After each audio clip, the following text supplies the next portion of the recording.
નમસ્કાર દર્શક મિત્રો, હું છું એડવોકેટ સોનલ બારિયા. આપ સર્વનું સ્વાગત છે મારી ચેનલ લીગલ વિજ્ઞાનમાં.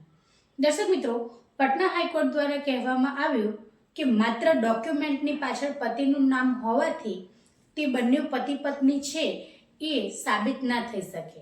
એમને જે લગ્ન કરેલા છે એ લગ્ન કઈ ધાર્મિક પરંપરા પ્રમાણે કર્યા છે, એટલે એની અંદર કઈ જગ્યા છે, કઈ જગ્યાએ લગ્ન કર્યા છે, ક્યારે કર્યા છે, કઈ ધાર્મિક વિધિ પ્રમાણે કર્યા છે, આ બધાના પણ પુરાવા જોઈએ તો જ તે હિન્દુ લગ્ન પ્રમાણેની જે માન્યતા છે કે જે કાયદાસરના કહી શકાય કે એને માન્યતા આપવામાં આવે એને માન્ય ગણાય. આ જે કેસ છે એની અંદર એવી વાત છે દર્શક મિત્રો કે એક બેને 1990ની અંદર લગ્ન કર્યા. લગ્ન થયા અને 7 વર્ષ પછી તેમના પતિનું અવસાન થયું. પતિના અવસાન પછી જે પારિવારિક સભ્યો છે તેમના દ્વારા એમના જે દિયર છે, જે પતિ અવસાન પામ્યો તેમના સગા ભાઈ જે નાના છે તેમની સાથે તેમને લગ્ન કર્યા કે જેમાં એ એમના સેકન્ડ પતિ ગણાય. પરંતુ જ્યારે લગ્ન બીજી વખત એમના થયા એટલે એમને આપણે જે ગુજરાતી સમાજની અંદર આપણે જે ગુજરાતી ભાષામાં કહીએ તો એને દિયર વટુ કહીએ છીએ, એ રીતના કર્યું. તો હવે જે પારિવારિક સભ્યોની જે સહમતિથી એમને બે પતિ પત્ની તરીકે રહેવા લાગ્યા. પછી અમુક વર્ષો ગયા પછી બંને વચ્ચે પાછો વિવાદ થયો અને એ લોકોએ કહ્યું તેમ કે જે એમની જે વિવાદ થયો એટલે પછી પત્નીએ છે એ ભરણ પોષણનો કેસ દાખલ કર્યો. તો જો નીચેની ફેમિલી કોર્ટ છે એ નીચેની ફેમિલી કોર્ટ દ્વારા એવું કહેવામાં આવ્યું કે જે પહેલા પતિનું અવસાન થયું ત્યાર પછી જે એમના ભાઈ સાથે લગ્ન કર્યા એની અંદર કઈ કઈ ધાર્મિક વિધિઓ થઈ, બરાબર, એ ક્યારે થઈ, એની સાક્ષી મતલબ પૂરતા જે સાક્ષીઓ છે તેમને પણ બોલાવવામાં આવ્યા.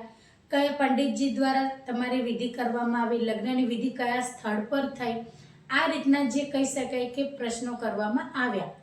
તો આ જે પ્રશ્નો છે તેનો જવાબ ના મળ્યો, કારણ કે તેમણે કોઈ પણ પ્રકારની ધાર્મિક વિધિ નથી કરી અને એમનો કોઈ પુરાવા પણ નથી કે જેના આધારે બંને પતિ પત્ની છે એ સાબિત થાય.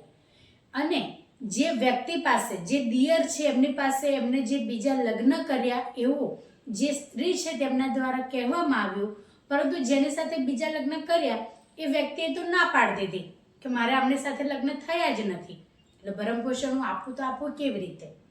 એટલે આ રીતના કહી શકાય કે એક આ વિવાદ થયો. એટલે આ જે પુરાવાનો અભાવ છે એ પુરાવાના અભાવે જે ભરણ પોષણનો કેસ હતો તેને પછી રદ કરવામાં આવ્યો, ફગાવી દેવામાં આવ્યો. કારણ કે જ્યાર સુધી તમે બે પતિ પત્ની તરીકે કોઈ પણ સ્ત્રી પુરુષ એ પતિ પત્ની તરીકે જે દિવસથી જોડાયા, જે દિવસથી તમને જે ધાર્મિક વિધિ છે એ થઈ એ દિવસથી તે લોકો પતિ પત્ની ગણાય. એટલે જો ચૂંટણી કાર્ડની અંદર જે એમના પતિ છે તેમના નામ હોય પરંતુ એમની ધાર્મિક વિધિ ક્યારે થઈ અને કઈ જગ્યાએ થઈ અને કોના દ્વારા કરવામાં આવી એ અંગેના કોઈ પણ મજબૂત પુરાવા ન હોય તો તમે એમની સાથે લગ્ન કરેલા છે એ સાબિત ન થાય તો કાયદો એવા લગ્નને માન્યતા આપતો નથી. એટલા માટે દર્શક મિત્રો, જે પણ વ્યક્તિઓ દ્વારા લગ્ન કરવામાં આવે તો કાયદેસર રીતે જે વિધિ છે એ વિધિ તો થવી જ જોઈએ. અને ધાર્મિક વિધિના અભાવે જે લગ્ન કર્યા વગર સાથે રહે છે એવા લગ્નને કાયદો માન્ય રાખતો નથી.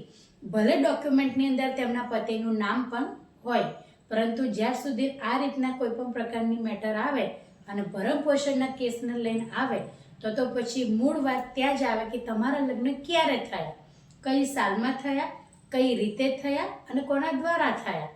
આ જે કહી શકાય તે મુખ્ય બાબત આવે. તો જે ફેમિલી કોર્ટ છે તેની અંદર જે પ્રશ્નો કરવામાં આવ્યા, સાક્ષીઓને હાજર કરવામાં આવ્યા, તો એ જે સાક્ષીઓ છે તેમના દ્વારા દર્શક મિત્રો એવો ઉલ્લેખ કરવામાં જ નહીં આવ્યો કે કઈ જગ્યાએ લગ્ન થયા.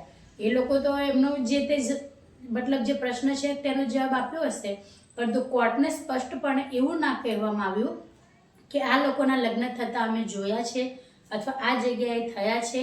સિંદૂર પૂર્વા અંગેની પણ કોઈ પણ પ્રકારને કહી શકે કે સાક્ષીઓ દ્વારા કહેવામાં નહીં આવ્યું.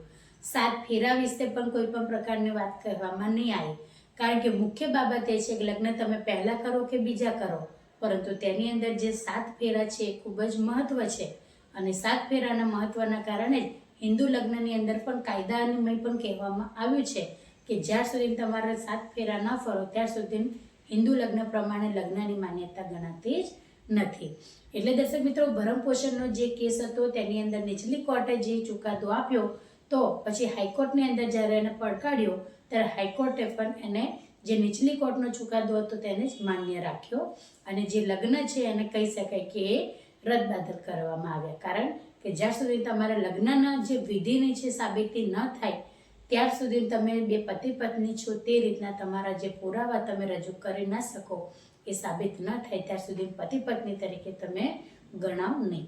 તો દર્શક મિત્રો, આ જ રીતની લીગલ અપડેટ અને જે પણ સરકારશ્રી દ્વારા નવા નવા પરિપત્રો જાહેર કરવામાં આવે છે કે નવી કોઈ સરકારી યોજનાઓ જાહેર કરવામાં આવે છે અથવા કાયદાને લગતા કોઈ પણ નવા ફેરફાર થાય છે, તો એવી દરેકે દરેક માહિતી હું મારા વિડીયોના માધ્યમથી તમારી સમક્ષ રજૂ કરતી રહું છું. તો જો તમને વિડીયો સારો લાગ્યો હોય તો તેને લાઈક કરજો, શેર કરજો અને ચેનલને સબસ્ક્રાઈબ કરજો. જય હિન્દ, જય ભારત.